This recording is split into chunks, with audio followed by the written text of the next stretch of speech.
There are certain cultural differences in Taiwan that are not too easy for me to accept. There might be something that I'm not used to or something that's just a little bit strange for me. So in today's video, we're going to talk about 5 things I'm not used to about Taiwan and why I can never become fully Taiwanese.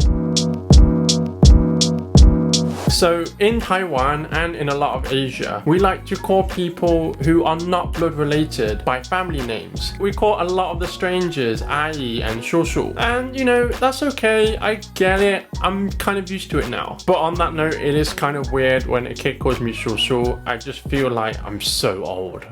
And maybe you will even call some of the older people Ama, Agong. Now this is a bit weird for me because in the UK we kind of use grandma and grandpa as kind of an insult to somebody who's a little bit older. So we would never address anyone by saying grandma or grandpa. 姐姐, 妹妹, 弟弟, 哥哥. These are all terms used to refer to someone younger than you in general. And again, I'm slowly getting used to this. It's not so weird to me anymore. But yeah, in the UK, calling someone brother, sister is kind of little weird unless he's like your best friend, your bro, your 兄弟. But the hardest one for me is calling your in-laws Mama, Baba. This for me is super strange and I'm not used to it. If I want to say it, I really have to force myself. It doesn't come naturally to me at all. Maybe one reason is because in England we call our teacher Miss, like Miss Jones or whatever her name is. And the word Miss is a little bit like the word mum. And I think inevitably every single child has probably called their teacher mum at one point. And putting your hand up and shouting mum when you want to talk to the teacher and the whole class laughs at you, it is so embarrassing. So making sure that we only call our mum is something we've ingrained from a young age.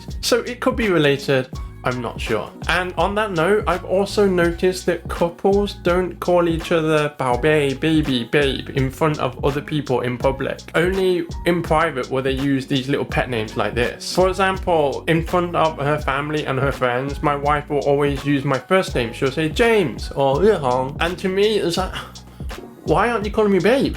Have I done something wrong? So for me, it's a little bit weird, but it's something I thought I should mention. The second reason I can't become Taiwanese is something I feel a lot of British people pride themselves on. The first is thanking the bus driver, and the second is holding the door open for people. If there's any Canadians here, I'm sure you can resonate with this too. I've noticed here in Taiwan, it's really quite rare to see someone as they're getting off the bus to thank the bus driver. Maybe they say it super quietly so I don't hear it, or maybe it's just culturally okay not to thank the bus driver. I do realize that a lot of buses have an exit door in the middle of the bus, so it might be quite difficult to thank the bus driver as you're getting off in the middle of the bus. But even in England, if the bus has that kind of door in the middle, we'll still shout cheers mate as we're getting off the bus. I do realize in Taiwan the buses are on quite a tight schedule, so maybe they don't want people wasting time saying cheers and thank you and 谢谢. But whenever I get off a bus, it feels so rude if I don't give him a quick 谢谢 as I get off the bus. Okay, moving on to holding the door open. It is such a natural reaction for me to when I open a door, I check behind me and see if there's anybody behind me. And if there is, I will hold the door open for them. The amount of times I'm walking directly behind someone in Taiwan, even people I know, only to get a door slammed in my face because I was expecting them to hold the door open for me, is uncountable. In the UK and Canada, as far as I'm aware, even if that person is a little far away, we will hold the door open and wait so they can pass through. There's even some jokes that British and Canadian people will hold the door open when that person is right on the other side of the room, and it actually ends up being not helpful because you have to wait a while and that person feels like they have to hurry over and run over when originally they just wanted to walk over. Come on, man.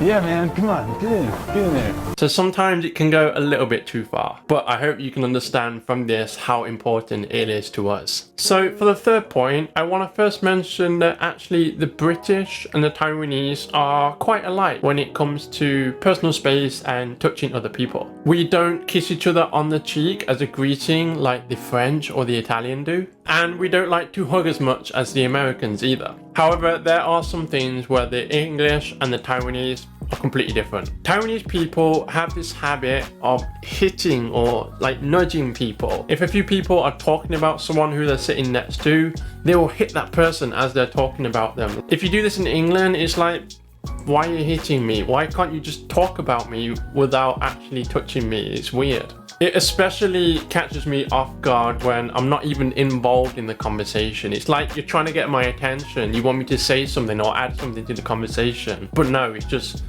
James, I'm like, oh, okay, cool.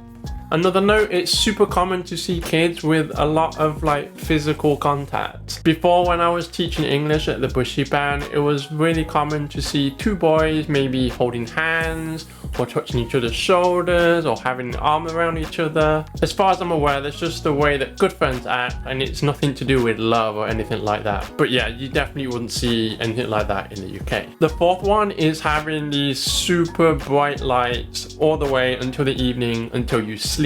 This is completely different to what I'm used to back home, where we have ambient lighting that's quite relaxing and warm. And I actually had a discussion about this with my friend, which we're going to play now. Lighting, ambient light versus dark lights in a room. But it's just this case in the evening time when you get home, absolutely tired after work, you have to eat, you're showered, you're like sitting down, TV on, and you have lights on like you're being bloody interrogated. It's like, what we call them is like hospital lights.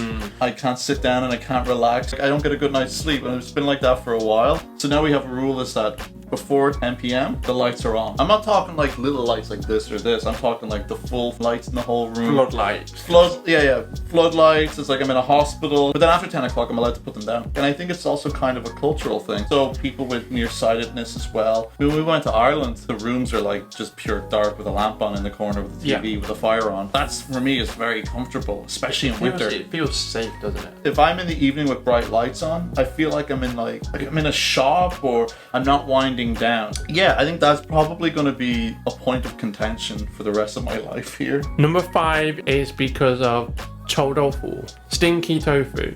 This is the most famous food in Taiwan, and the issue is I don't like it. And I've tried it many times. Boiled, fried, with vegetables, with sauce, in hot pot, you name it, I've tried it. I originally thought that all Taiwanese people innately like tofu. However, we tried feeding some to our little niece and she didn't like it. So I guess it's an acquired taste, kind of like coffee or beer. It's something you grow to like. So at this point you might be thinking, James, it doesn't matter. If you don't like it, just don't eat it. Here's the second issue. It absolutely stinks. Even from across the road, you can smell that that awful smell just from across the road. It's so strong. It's like rotten cabbage that has been swallowed, regurgitated back up, and then boiled in sewer water. It is absolutely rancid. So there are my 5 reasons. It's quite light-hearted. However, I want to talk about the real reason why I don't have a Taiwanese passport. So for a foreigner to get a Taiwanese passport, they have to give up their British passport. This means if I go back home to England, I will be treated as a foreigner and as a Taiwanese person. I will no longer be a British citizen. Now, there are some really rare situations where someone can be given a Taiwanese passport and allowed to keep their British passport. But these are super rare situations, and the person usually did something amazing, super intelligent, it has this business or came up with this idea. For the average person, it's not possible.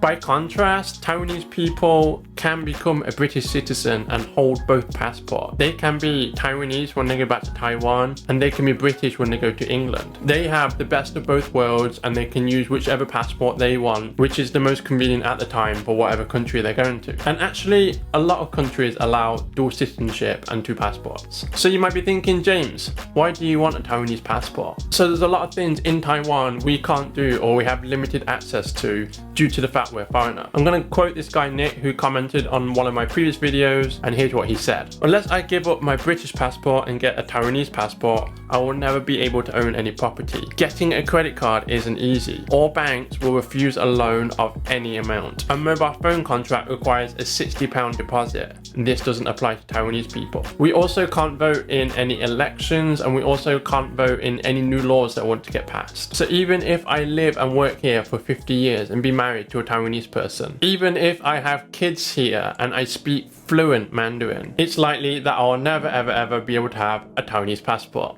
If you enjoyed this video, everybody, you will probably like this one too. Hit the like button if you enjoyed the video, subscribe if you haven't already, and I will catch you guys next time. Bye.